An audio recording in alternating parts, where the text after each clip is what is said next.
接納自己呢單嘢本身就係一個方法嚟，所以其實接納自己唔係個結論。其實最終當我哋完全真正接納咗自己，當我哋已經做咗真實嘅自己嘅時候，呢兩個詞彙係唔再存在。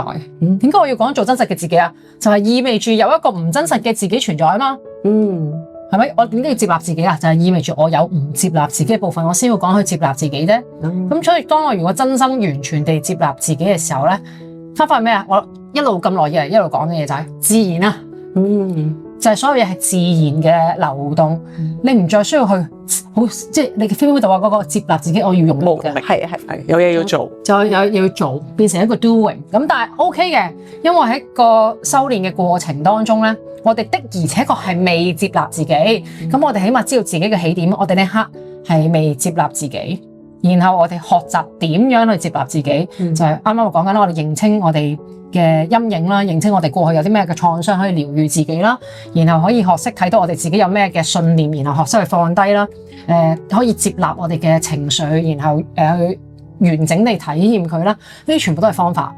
然後去到最終去真係完全接納自己嘅嗰刻咧，你唔會再叫自己接納自己嘅，然後所有一切就係自然流動出嚟，同埋嗰個即係 paradoxically， 譬如啱啱我講貪婪呢個例子，就係當我哋覺得自己貪婪嘅時候咧，我哋係冇可能透過成為唔貪婪一個人而去除我哋嘅貪婪嘅，因為當我哋要覺得自己我要唔貪婪嘅時候，其實我都仲 focus 咗喺貪婪上面，批判緊自己貪婪呢樣嘢。係啦，批判緊自己貪婪嗰樣嘢唔啱，要成為一個我暫時仲不是的人。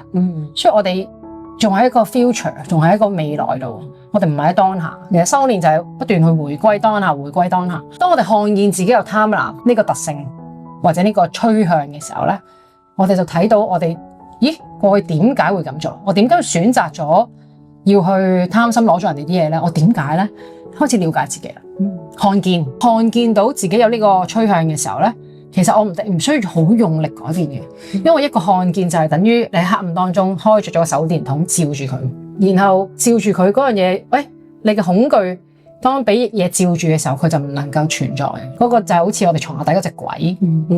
當你真係打開佢睇清楚，咦，冇鬼喎！我哋以前細個原來俾阿媽阿爸床下底有隻鬼，原來冇㗎喎。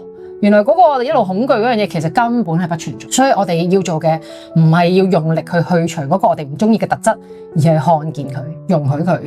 但係 paradoxically， 當我哋容許佢嘅時候，唔代表我繼續會貪婪咯，係容許佢嘅時候，佢自然會消散。但係如果我夾硬要將自己變成一個不貪婪嘅人咧，嗰樣嘢反而我哋越抗拒佢，就越持續喺我哋嘅生命。所以簡單啲講就係容許、允許，反而嗰樣嘢會自己消散。然後我哋越嚟越睇，因為睇清楚自己起心動念啦，我哋越嚟越可以活出嗰個自然嘅人咧。愛其實係自然喺呢度啊。